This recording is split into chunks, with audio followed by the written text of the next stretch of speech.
औज़ुबिल्लाहिमिनश्शैतानिर्रजीम बिस्मिल्लाहिर्रहमानिर्रहीम अस्सलाम वालेकुम वरहमतुल्लाहि वबरकातुहू। ब्रेकिंग ऑलवेज के साथ मैं हूं फैसल सैयद। नाजरीन, उम्मीद करता हूं आप जहां भी होंगे रब ताला के पनाह में आफियत से होंगे। चेयरमैन पीटीआई का chief of the army staff और एस्टेब्लिशमेंट के नाम बड़ा पैगाम। फौजी अदालतों के हवाले से दो टोक मौक़िफ़। 9 मई के वाक़यात के हवाले से तफसीलात। नाजरीन, इस वक्त जो मुल्क में हालात चल रहे हैं वो चाहे सियासियों, मुआशियों या दूसरी तरफ कुदरती आफात हों, कराची पर ख़तरात मंडला रहे हैं। इस वक्त जो एक समुद्री तूफ़ान आ रहा है उसमें हर तरफ जो है हमारे मसल्ह अफ़वाज जो हैं वो एक कुलीदी किरदार अदा कर रही हैं। उनको हालात को कंट्रोल करने के लिए मुआशी हों, सियासी हों या ये कुदरती आफात हों, हर जगह मसल्ह अफ़वाज को ही हालात को कंट्रोल करना पड़ता है और उन्हें ही तलब किया जाता है, क्योंकि सियासी लोग जो हैं वो अपनी सियासी बसात जो है सिर्फ उसे बचाने की तगो-दो में होते हैं। उन्हें इन हालात से कोई सरोकार नहीं होती।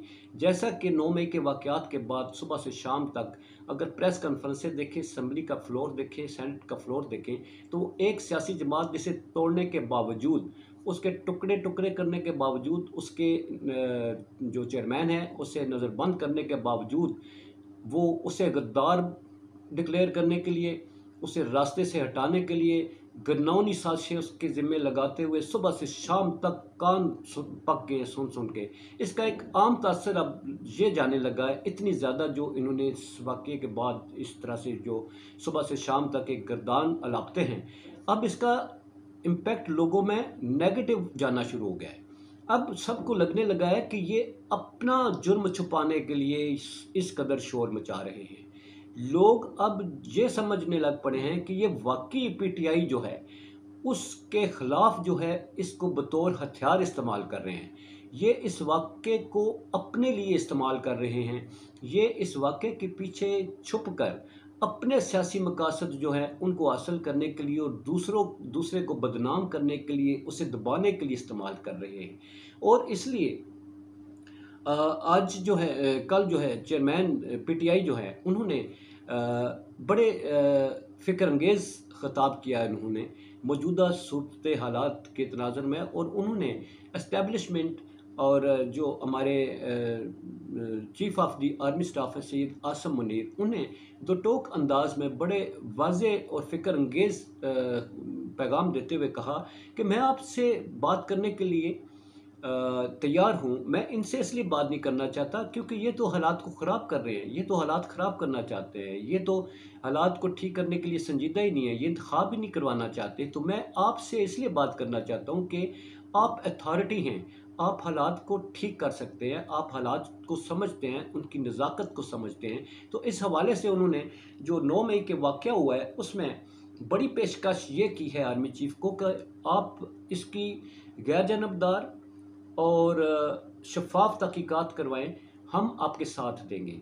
हम आपका हर तरह से जो है इन जो वाक़यात हुए हैं, जिस जगह हमले हुए हैं, हम आपके असिस्टेंस करने के लिए तैयार हैं। हम आपके साथ खड़े होकर जो है इन लोगों को शनाख्त करवाने में आपकी मदद कर सकते हैं। हम इन जो हालात पैदा हुए हैं, इनमें क्या मुहर्रिकात थे, हम आपकी मदद कर सकते हैं। इसलिए हमें मौका दें कि ताकि हम आप तक हालात पहुँचाएँ। दूसरे उन्होंने कहा कि ये जो 9 मई के वाक़यात है उसके बाद अब जो इस तरह जितना मिसयूज़ किया जा रहा है और पुलिस जिस तरह से लोगों के घरों में जाके अटैक करते हैं, उनकी चारदीवारी का तकद्दुस पामाल करते हैं, तोड़-फोड़ करते हैं, ख़वातीन को हरासा करते हैं, बच्चों को उठा के ले जाते हैं, बूढ़ों को उठा के ले जाते हैं। शहरयार अफरीदी के जनाजे का उन्होंने मिसाल दी कि उसके भाई की डेथ हो जाती है, उसको नहीं जाने दिया जाता, बल्कि जनाजे में शरीक लोगों में से भी लोगों पुलिस रेड करती है, उठा के ले जाती है। ऐसा तो नाज़रीन हम इसराइल, गज़ा और कश्मीर में देखते हैं, ऐसे वाक़यात जनाज़ों में जो होते हैं, पुलिस रेड करती है, फ़ौज रेड करती है वहाँ।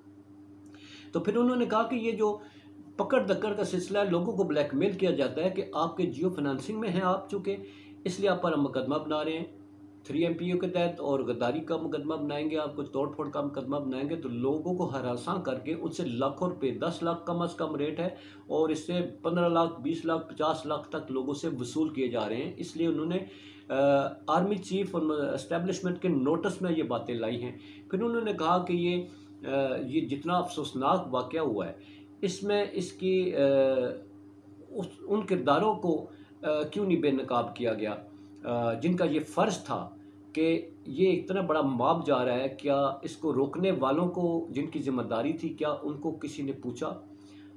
आईजी पुलिस ज़िम्मेदार थे, क्या उनसे किसी ने पूछा? या और जिनकी ये ज़िम्मेदारी थी कि मॉब को कंट्रोल कैसे करना है, उन्होंने एक्शन क्यों नहीं लिया? इस पे किसी ने पूछा? फिर उन्होंने इस पे मज़ीद जो है जो बहुत बड़ी बात की, उन्होंने जो नुकात सामने रखे, उन्होंने कहा कि ये गवर्नमेंट का पहले से प्लान था हमारे ख़िलाफ़ क्रैकडाउन का, और ये वाक़या कराने के बाद इन्होंने फ़ौरन हमारे जो ये 9 मई का वाक़या है, इसके कहते हैं घंटे डेढ़ 2 के अंदर हमारे 10,000 लोग इन्होंने मुख्तलिफ जगहों से उठा लिए, पूरे पंजाब पाकिस्तान से इन्होंने रेड करके।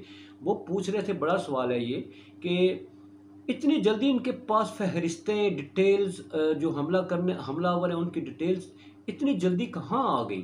ये तो कहीं वारदात हो जाए, वहाँ पहुँचने में घंटों लगा देते हैं, पहुँचते नहीं हैं। इतने बड़ा जो ये इतने बड़े पैमाने पर जो ये हुए हैं, फसादात हुए हैं, इनकी इतनी जल्दी इनके पास रिपोर्ट कहाँ से आ गई कि फ़ौरन ही इन्होंने गिरफ्तारियां कर लीं?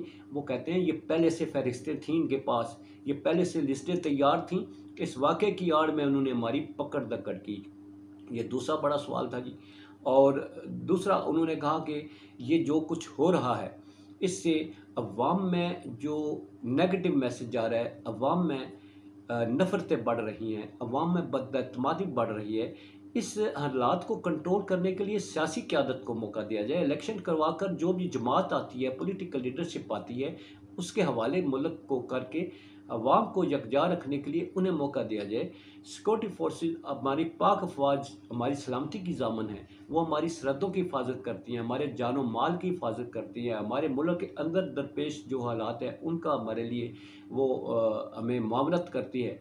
तो ये जो हालात हैं, इनको कंट्रोल करने के लिए सियासी क़यादत को ही मौका दिया जाए। और उन्होंने बड़ा दुटोक अंदाज में कहा कि मुझे दबाने के लिए फ़ौजी कोर्ट्स जो बनाई जा रही हैं, इस हुकूमत की बड़ी साजिश है, हमारे लोगों को भी ट्रायल किया जा रहा है उसमें, और मुझे भी सुना है कि मेरा भी मुकदमा जो है वो फ़ौजी अदालत में चला जाएगा। तो उन्होंने दो टोक अंदाज में बड़े वाज़ेह कहा कि मैं इसके लिए तैयार हूँ, मैं फ़ौजी अदालत में मेरा मुकदमा चलाया जाए, मैं उसे फेस करूँगा, मुझे अरेस्ट करना है अरेस्ट कर लें, मैं हक़ाइक़ वहाँ सामने रखूँगा तो पता लग जाएगा कि असल में वाक़यात क्या हुए हैं। तो ये बड़ी ऑफ़र है जी। तो हम उम्मीद करते हैं कि हमारी इस्टेब्लिशमेंट, हमारे जनाब chief of the army staff जो हैं, वो अगरचे बहुत सारे उन्हें चैलेंजेस हैं, सरहदी हैं, दरपेश हैं, सियासी हैं, मुआशी हैं, कराची के हालात जो इस वक्त बने हुए हैं, मगर फिर भी वो थोड़ा सा मौका देकर देख लें, बात सुनकर देख लें, शायद इसमें कोई बेहतरी की सूरत नज़र निकल आए। इसी के साथ इजाज़त चाहूँगा। पाकिस्तान जिंदाबाद, पाक अफवाज पाइंदाबाद।